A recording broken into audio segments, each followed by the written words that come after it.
Hey everyone, and welcome to today's video. So we've got a bit of an unexpected video. So I've just had a bit of an alert come up on an eBay search that I've been watching for a while. It's a car. It's pretty local. So as you'll notice, I'm not in the Mini, not in the BRZ, because the car itself is sat on a farm in a storage yard at the moment. So I need something a bit 4x4. None of my cars will make it into there by the looks of it. So I'm going to take the family car over there, take a look at it. From what I've seen, it's in like really good condition, other than one major problem that I'll cover a little bit later if I end up buying the car. So let's head off now. So it's just up by Bulkington. Take a look. I'm not going to be able to film while I'm there, but I'll give you a bit of an update once I've seen the car and let you know how I get on. So let's go. Okay, so we've got some good news and we've got some bad news. So I haven't been able to film as I've been and looked at the car. The guy didn't want me to film, which is fair enough. So it's exactly as it was described. Now, there is a problem with this car. It wouldn't be a project if there wasn't. So the engine itself has seized. We don't quite know why. There is no oil in the engine. So I've pulled the dipstick. There is no oil, so that's probably a big cause of it, but it's why there's no oil. Has it just burnt off? Has something like the timing change snapped and caused a hole in the block and the oil's drained out? We don't know yet. There's definitely plenty of coolant, so I don't think it's a case if it's just overheated and seized. But I have placed a deposit on the car, and the guy has literally just been able to arrange a transporter to come and pick the car up straight away and drop it back to the house. So I'm going to head off now back to the house, and the car will follow me. Then I'll give you an introduction of the car, walk you around it. I'm going to give it a bit of a clean when we get back, just because it's been filthy. It's sat in sort of a storage yard on a farm for a while. So let's head back now, and then I'll show you the car. Okay, it's time to show you what car I've bought now. As I mentioned, it was an eBay search. It has been a car I've considered earlier on in the year and said I wouldn't buy. Now, this is a slightly different variation in the car I was looking at. But let's get it revealed and take a look around. So what have I bought? It's a 2014 Mini Paceman SD. It's all four, so it's four-wheel drive. Step one, wake up early, gonna rise with the sun.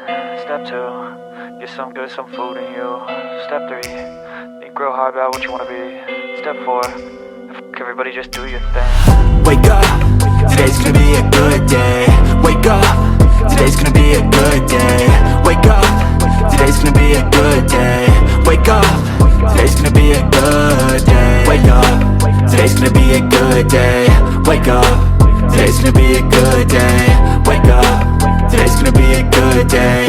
Wake up, today's gonna be a good day. Yo, set your affirmations, aspirations. I got shit to do, the aftermath of preparation. Good food, good mood, blood in circulation. One step at a time, yeah, that's how you make it.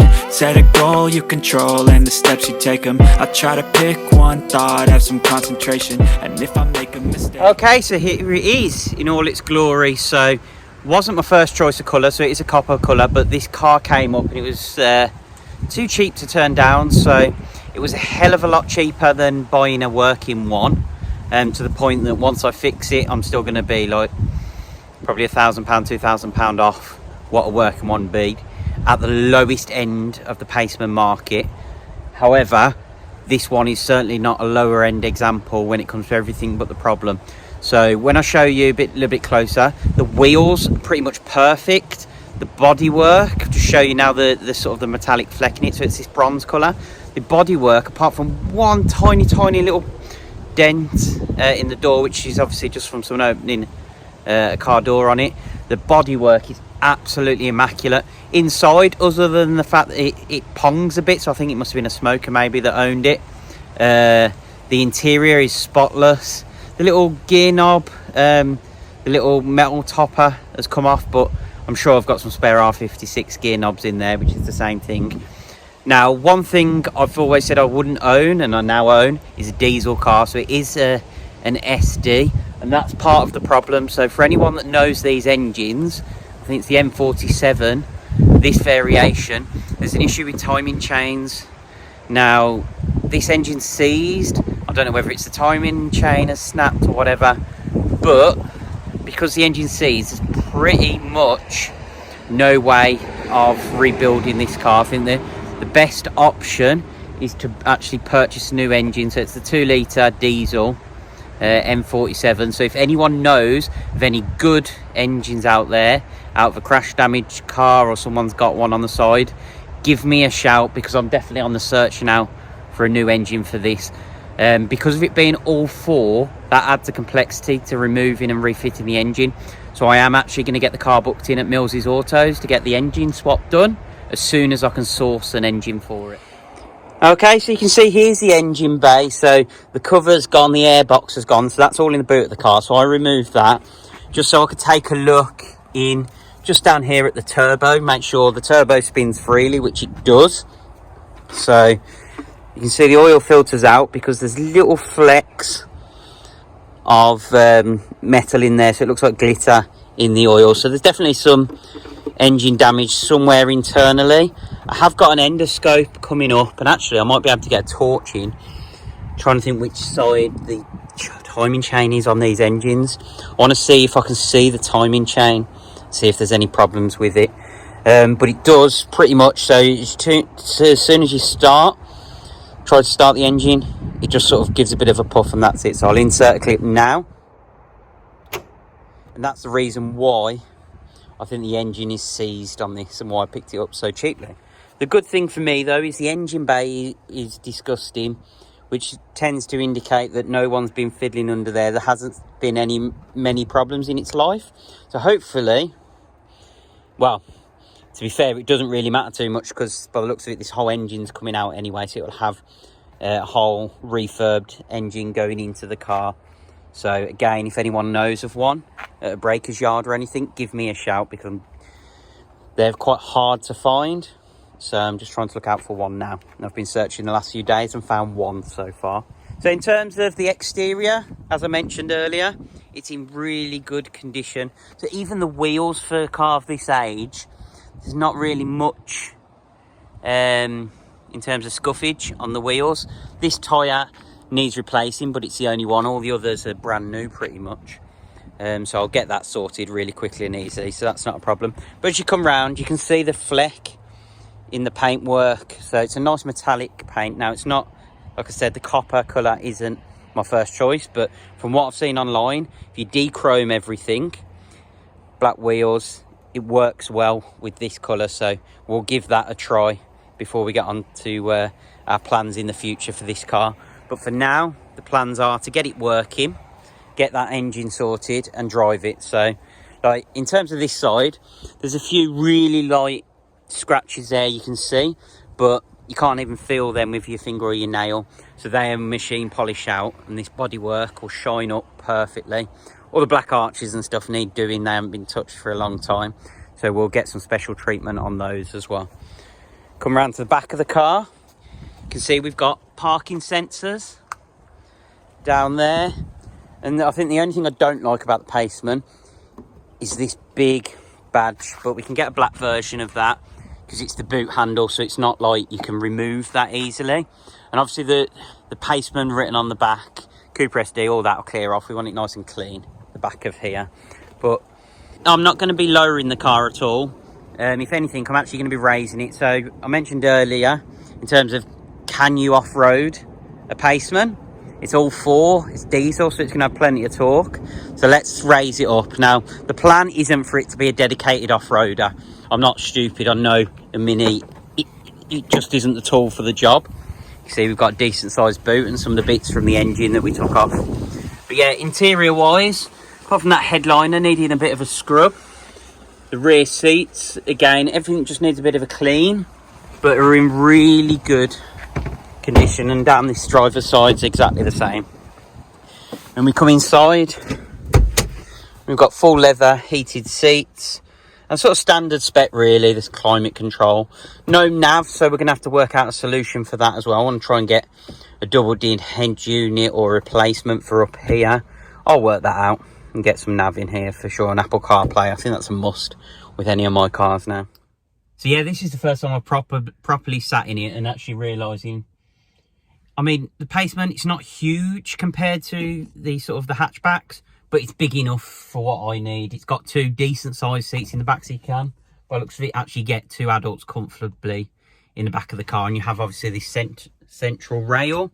It's got all the accessories on it, so there's a sunglasses holder, what looks like a phone holder and things like that.